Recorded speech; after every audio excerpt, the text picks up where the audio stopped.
Welcome to Planetary Calendars, Astro Portraits. I'm Ralph Demetrius, one of the astrologers. In this segment, we're going to look at the chart of Jodie Foster, who started off as a childhood actress, went on to become a successful adult actress and a director. She grew up in the Los Angeles area. Her mother started bringing her to auditions early on. Actually, the first time she got a role, it was her brother who she was bringing, and she had the younger child tag along, and the casting director spotted Jodie and said, "Oh, we want her."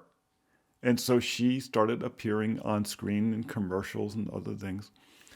And of course, her first early role was in Taxi Driver. And it's interesting to hear her talk about that experience. And later on in her master class, which she is about directing, she refers to Scorsese, who, of course, directed that, and Robert De Niro, and about the making of that movie. So this is a person who grew up in the business. And she recognized very early on that she wanted to be a director. In fact, she was on a sitcom, and she came in one week, and they shoot them so fast, and realized that the lead of the sitcom, the male lead of the sitcom, he was directing that episode. And she thought, oh my gosh, you mean they let actors direct? And she knew right then and there at 8 years old that she wanted to direct. And she's directed some wonderful movies. And if you have a chance to catch her masterclass series, it's interesting how she approaches it and what she looks for in a script. So let's look at her chart. She's a Scorpio, with the sun in Scorpio at 26 degrees, so late in the sign. So we say in the very Scorpio section of Scorpio. It's after 23 degrees, you're in the section where both the stars and the tropical sky are both Scorpio. So it's super Scorpio. She also has Mercury, Venus, and Neptune there, as well as Estrella, the minor asteroid. They're all in the 12th house. It's amazing how many times people in movies have 12th house suns. And it's because it's the area of imagination. It's the area of big thinking. It's the area of illusion. It's the area of working with large groups of people away from the world. And there's nothing quite as removed from reality in some ways as a movie set. It's all insulated. It's all surrounded. It's kind of like being, in a monastery, except with lots of cameras and lots of wires. She has Sagittarius rising. So, she has this deeply Scorpio energy coming out through this very effusive, optimistic Sagittarius rising. And the Sagittarius rising goes back to the Jupiter, of course, which is in the 4th house in Pisces, the feminine ruling sign for Sagittarius. So it's the most spiritual side of Jupiter. It's about imagination. So, that rising does not lose that love of illusion and imagination and creativity. It's still right there when you meet her. When you realize how young she was when she started in this field, it's completely woven into her personality. It's woven into her early childhood life. She has Chiron conjunct that Jupiter. So she dealt with a lot of wounding because of this early childhood that gave her a depth of personality, a depth of feminine knowledge and, pain. She suffered over this, but it was internalized. It's something that she would have, experienced with her mother. What's interesting, where is the body of the mother, or you might say the planet of the mother? It's the moon. It's highly elevated in the chart in the 10th house in Virgo.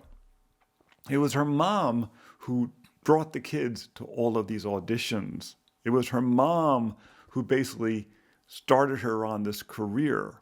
Her mom, the moon, is conjunct Uranus. Excitement. Her mom was a very exciting person. Her mom introduced her to an exciting world. Pluto's also up there. The aspect's a little loose at 11 degrees, but conjunct Vesta and Juno. So she sees her mom as her archetype. more than her father in many ways. Saturn's in the third house. The Saturn's in the third house in Aquarius. It's also a rulership position. It's the masculine ruler or extrovert ruler, the dynamic position. This shows her working very early as a child, her being responsible very early as a child. Being a child actor on a movie set has got to be very difficult because, you are all squiggly and they want you to do very disciplined things. Stand here, say these lines when I point at you, and then, okay, say them again and say them again. This ability to be very disciplined, she had that ability from when she was a young child. It's conjunct the South Node. She's had reincarnational experiences about the same type of thing of having been a child who was required to perform very young. She very possibly in other incarnations was born into a theatrical family where she was put on the stage very young, or was a musician who was put on the stage very young and required to perform. This is something that's a recurring theme for her. Okay. The North Node is in Leo in the 10th house. It's in the same sign as the Mars. It's one of the ways in which it expanded her horizon. That Mars up in the 9th house, it shows a love of travel. And when she travels, she gets more energy. It's Mars and Leo. She gets huge amounts of energy. And when, in fact, you put her in some place of a foreign land, she becomes the leader. Mars and Leo loves being on stage. It's a very dramatic position. It likes walking out in front of an audience. It has no problem with that, or walking out in front of a group. It's a very good position, and it's very powerful in this chart. Why?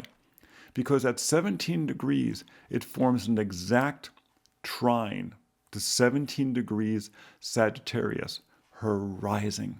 It means all that energy that Mars, highly elevated in the chart, just feeds into that rising.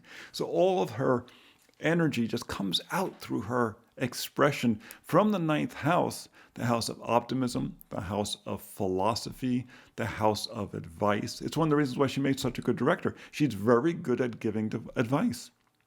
She's very good at saying, look, trust me in this. We're going to do it this way. It's going to look great. You're going to look great. Boom. And she does it forcefully because it's Mars in Leo. She's not a big woman. She's not an imposing person, and yet she does tremendous films. Her direction is just excellent. She's able to work with a team from a leadership position. The moon in Virgo, I think, bestly conjunct her Uranus in the Pluto and all this other stuff. This packed, 10th house causes her, I think, some problems, and that it makes her very self-critical. This is a person who never feels like what she's done is good enough. And it comes back to her mother, who was always, she saw her mother as very critical, caring but critical. And it's one thing to be a child and say, oh, well, you didn't comb your hair properly. It's another thing to say, you didn't do that scene properly, or you could have enunciated better. And this comes down to money. The pressure of that is really very different from what most children experience. But as a result, she's still very self-critical. On the other hand, all that stuff in Virgo, the moon, Uranus, Ceres, Pluto, Vesta, Juno, and the part of fortune, makes her very good at attending to details. And you find a lot of people in movies, a lot of actors especially, have very strong Virgo in their chart because it's a mutable sign. It will become what you want it to become. So they take direction really well. We want you to do this and this and this. And Virgo's not a sign of big ego. Leo's an ego sign. Virgo says, what are the instructions? Okay, that's what I'm going to do. And we're going to try to do it better. But we're going to do what we're told. It's a very, I don't want to say obedient sign, but it's a very dutiful sign in that way. What's interesting is her midheaven is actually in the 11th house. It's the area of the commercial world. Her community, which goes back to that Venus and Scorpio, her desire to be part of a community, a professional community, really matters to her. And her ability to work within that community in the arts, Libra, has been the way in which she has made her money. It's her ability to work as part of a team that has made her successful, which is, once again, goes back to that 12th house. The 12th house is a team player. If they don't have a team to believe in and to believe with, they feel they don't have a direction. They don't have a territory. They don't have a community. And that's very, very important to her, even though she has no planets in the 11th house. Her chart is very concentrated. It's in 9th, 10th, 12th, and 3rd and 4th. They're all very clustered. And in the 3rd and 4th, you have that cluster of Saturn and Jupiter. So her, those outer powerhouses, they're deep in her personality. And it shows that deep in her personality, she has great resources, but much of her life is lived out there in the open, in these upper sections, these upper parts of the chart. An interesting thing that she has is Pallas Athena in the 8th house in Cancer. It shows a certain skill, insightful skill in management, kind of herding things along, which I imagine has kept her in good stead. To understand her chart, you have to realize that 9th, 10th, and 12th houses are critical to her personality. Remember, 2 of those houses are controlled by Jupiter, which are down in the 4th house. So it means that this is a family thing to her. It's a family business. It's what her family does. The 9th, the 12th, the 4th. Sagittarius, Pisces, Cancer. It's a family thing to her. It's the way in which she's generous to the world. It's what she believes in. And then the 10th house, the moon's there, is because it's what her mother, the work her mother did. It's the work that women do. And that's what you really have to do, looking at her chart, is to understand where she's coming from. So I hope you found the chart interesting. It was a lot of fun to do. You'll find our portrait every Tuesday and our forecast for the coming week every Friday at Planetary Calendar Astrology on YouTube. You can also find them at planetarycalendar.com, where you can also find, of course, our calendars and books on various subjects. And until next time, be well.